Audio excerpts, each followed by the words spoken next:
let's stop pretending that the civil service can deliver whatever ministers throw at it.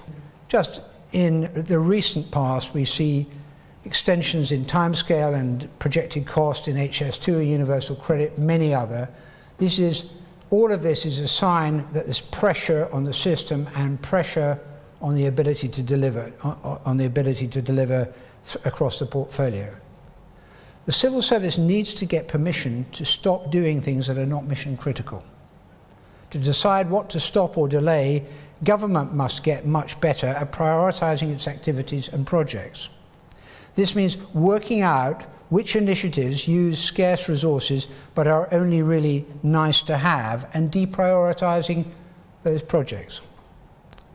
At present, the government's portfolio of major projects is enormous. It includes central government's biggest and riskiest projects, and at September 2015 it had an estimated whole life value of £405 billion. And we need to ask ourselves, can the public sector deliver Hinkley Point C, a third runway, HS2, a northern powerhouse, nuclear decommissioning, Trident renewal and restoration and renewal of the Palace of Westminster, and many more, all at the same time? Many of these projects are drawing, in part at least, on the same pool of skills, and many of them contain optimism bias in the planning. We find that again and again in our work, which means that they'll probably take longer and cost more than was originally planned, and they probably require more resource.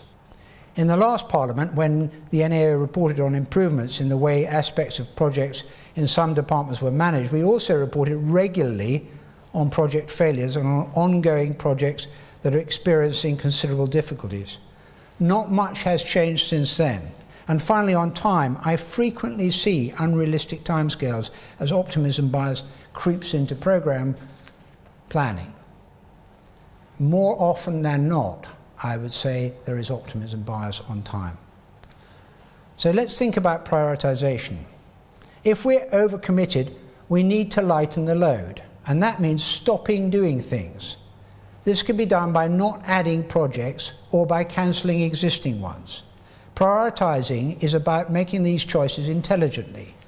And today the situation is even more urgent because now we have Brexit.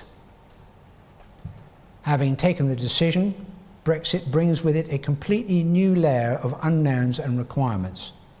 It will be a major upheaval for the public sector for years to come, and it can fairly be described, or on an understated basis, as an abnormal challenge. Add that to our massive projects portfolio, and my experience of watching public sector at close quarters tells me the system could come to a halt under its own weight in unexpected places. Not universally, but in unexpected places. We will have set civil servants a Herculean task and set them up to fail, and none of us can afford that.